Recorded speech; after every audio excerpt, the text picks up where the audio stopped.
Maqaa Abbaa, kan Ilmaa, kan Hafuura Qulqulluu, Waaqayyo tokkoon amiin, kan Waaqayyoon jaalattan, kan Waaqayyoon isin jaalatu, ijoollee Waaqayyoo kan taatan, Kiristoosiin kiristaana kan jedhamtan, maqaa Waaqayyootiin akkam ooltan, akkaminis yeroo kana geessan, Waaqayyo gooftaan keenya akka badii falleessaa keenya akka cubbuu keenya osoo irratti lakkaa'in akka arjummaa isaatti eegee guyyaa kanaan kan nu gahe, Waaqni abboota keenya baraa hanga baraatti kan kabajamee fi kan ulfaate haa ta'u amiin. Yaa obboloota koo, qophii diraamaa keenya kutaa sadaffaan akkuma itti fufes jira. Akkasuma immoo kutaan kun kutaa isa xumuraatii. Qopheessitoonni qophii kanaa obboleettii keenya Tigist Walatta Yesuus, Mastuu Walatta Yesuus fi obboleettii keessan Walatta Tsaadiq irraa diraamaa keenya dhaggeeffattanii iddoo dogongora keenyaa akka nuuf deebistan, akkasuma immoo barumsa illee akka irraa argattan abdiin qaba. Gabaabumaaniin gara xumura diraamaa keenyatti isin dabarsaa, nu wajjiniin tura. Yaa baraa maallatti fidde kaa qurxu banatti kaafatte kaadhaltuu safuu wallaalte dhagaa sillachuu ani cubbuu hojjedhee hin beeku duri qeesni waan tiftibii gootuu fi soomti ani sabsibee hin qabu maaliif soomee coggaarraaf guduufee du'a giifti koo taa'inarraa gadi fachu gudi. Harmee silaa manaan baatu qoyeessa biratti ati dubbii akkanaa safu eenyutu qeessi sabsibee hojjeta siin jedhe harmee isa sabsibee godhatee qo'eessan hin huugu isaan sabsibeen hojjetan harmee. Sim jedhi maalitti beektaat hojii qeesi? Abbaa daggafaa argitee qabeenya kana hunda eessaa fidee? Qeesi taphachiisatee kun horee kana maraayi. Akkas miti harmee hojjetee dafqee argate malee kun waan biraa of keessaa hin qabu. Waaqayyo immoo nama hojjete ni jabeessa. Inni waan argate irratti Waaqayyoon galateeffatee iyyee fi dureessa qixa ilaalaa aarsaa Waaqayyoof dhiyeessaa. Hojii gaarummaa hojjetaa. Kanaafis immoo Waaqayyoon mana isaa eebbiseef. Atiin beetu callisii hin jedhe.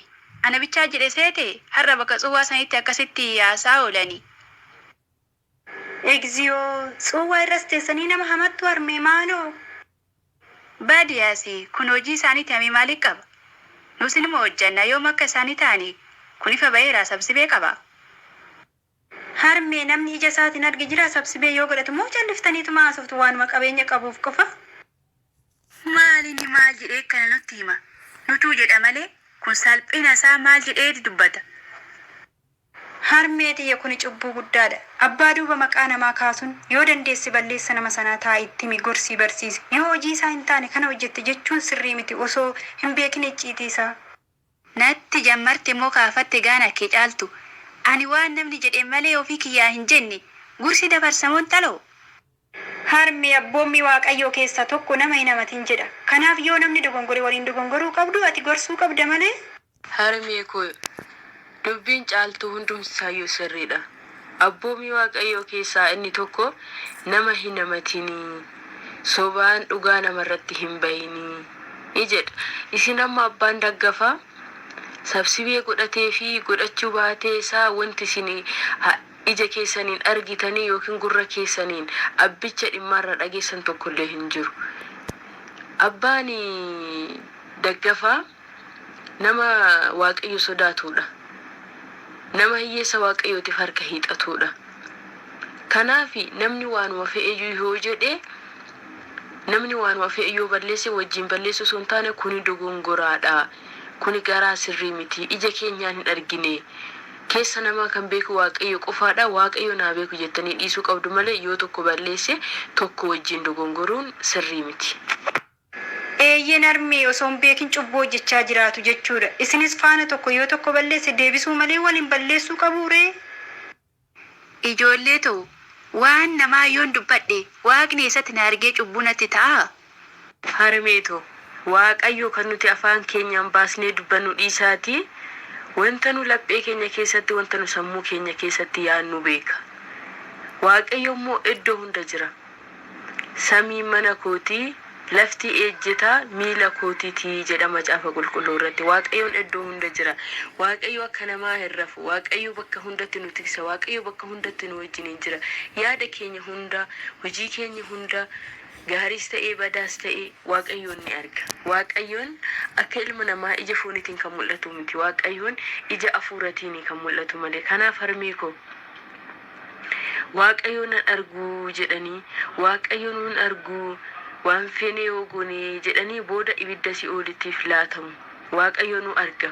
Badii keenyas gaarummaa keenyas dubbii keenyas hojii keenyas hunduma isaanu arga. Namni dubbii waaqayyoo akka macaafa qulqulluutti bulee gannata iddoo kabajamtuu jiraata gaafa dhufaatii waaqayyoo.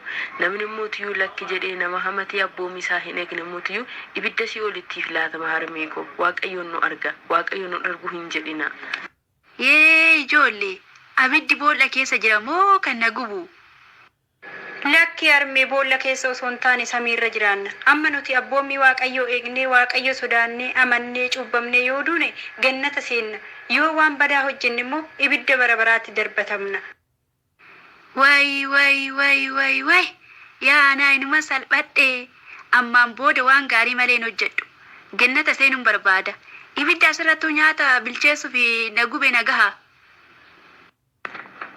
Harmeetoo ibiddi biyya lafaati fi ibiddi samii gargareedha. Ibiddi biyya lafaa gaafa bishaan itti naqanne dhaama. Ibiddi samii garuu ajaja waaqayyo qofaan kan namarraa dhaamudha. Ibiddi samii akka biyya lafaati miti, hin dhaamusi. Ilmi namaa gaafa biyya lafaa kanarra jiraatu jireenyi ilmi namaa jireenya lamaadha. Biyya lafaa kanarratti gaafa dhalatee foon isaatiin jiraatu fi gaafa boqate mootii lubbuu isaatirra samiidhaan kan jiraatudha. Kanaaf ibiddi biyya lafaa kuni kan nu asitti har'a nyaatan ittiin bilcheessinu kunii fi ibiddi samii gaafa nuti waan badaa hojjennee murteedha fuula waaqayyoo duratti dhiyaannee ibidda sanitti darbatamnu ibiddi suni hanga idimee zalaalamii ibidda bara baraatitti nu gataadha jechuudha. Kanarraa boba'ee boruu hin dhaamne, kanarraa boba'ee iftaan hin qabbanoofne, kan roobni isan dhaamsine, kan bishaan isan dhaamsine. Garuu ibiddi biyya lafaa gaafa si gubu gaafa biraa kaatee iddoo biraatti sochootu gaafa si gubu gaafa bishaan itti naqxu sirraa dhaama. Ibiddi samii immoo akkasii miti. Kanaaf harmee koo abboommii waaqayyoo eegnee waaqayyo sodaannee mataa keenya gadi qabnee gadi of deebisneetoo waaqayyoof ajajamnee mootummaa isaa dhaaluu qabna. Fooniif dhiiga waaqayyoo fudhannee cuuphamnee amannee. Way fafako har'aa eegalee hunduma nan raawwadha tokkollee dhiisu. Tole waaqayyoon nama jecha isaa dhaga'ee hojii irra oolchee mootummaa isaa ittiin dhaalu nu haa taasifatu. Tole maatii koo waaqayyo gooftaan nama jecha isaa dhaga'ee hojii irra oolchee mootummaa isaa ittiin dhaalu nu haa taasisu. Waaqayyo gooftaan akka dogongorratti osoo nu hambisin dogongora keenya irraa barree gara mana isaatti akka deemnu cubbuu keenya barannee gaabbii itti gallee mootummaa isaa akka dhaallu akka hiyyeessa isaatiif harka keenya hiixannu akka yaada keenya wanta gaarii yaannu waaqayyoon jabina abboota keenyaa kenne hunduma keenyaaf haa kennu. Amiin akka jecha keetii nuuf haa ta'u. Waaqa koo ulfaadhu waan hundaafuu. Yaa waaqayyo yaa gooftaa koo uumaa lafaaf samii waaqa Israa'elootaa waaqa abboota keenyaa galanni siif haa ta'u. Isa lafaa isaa malee diriirsitee samii utubaa malee dhaabdee namni tokko akka dogongoratti kan nama hambisne abboota fi obbolaa garaagaraa irra bultee kan nama gorfattu sagalee kee akka dhageenyuuf karaa garaagaraatiin kan nutti dubbattu. Yaa waaqayyo yaa gooftaa koo ati cubbuu keenya malee cubbamaa kan hin jibbine karaa mana keetitti kan nu fidde galanni siif haa ta'u. Yaa waaqayyo gooftaa koo warroota dogongoranii mana kee irraa fiigan, warroota sagalee kee osoo hin hubatin mana kee irraa kaatan, warroota mootii si galateeffachuudhaaf barbaadanii garuu humna isaaniitiin mana kee keessa miila isaanii kaa'uu kan dadhaban. Yaa waaqayyo arjummaa keetiin warroota dhibaman nuuf maari. Warroota du'an immoo lubbuu isaanii mirga qulqullootaa nuuf dhaabi. Yaa uumaa lafaaf samii wanti hundumtuu harka keeti. Ati hundumaa gochuu dandeessa yaa waaqayyo gooftaa koo. Galanni siif haa ta'u. Kan nu kakaasee, kan nu jalqabsiisee, kan nu xumursiisee waaqni abboota keenya baraa hanga baraatti kan kabajamee fi kan ulfaate haa ta'u. Obbolaa koo egaa diraaman keenya kana fakkaataa hundumti keessanuyyuu dhaggeeffadhaadha. Ergaa isaallee nuuf hubadhaa bakka ergaan hubatnetti mootiyyuu gaafis gaafachuu mirga qabdu isiniin jedha obbolaa koo. Hundumaafuu galanni waaqayyoodhaaf haa ta'u.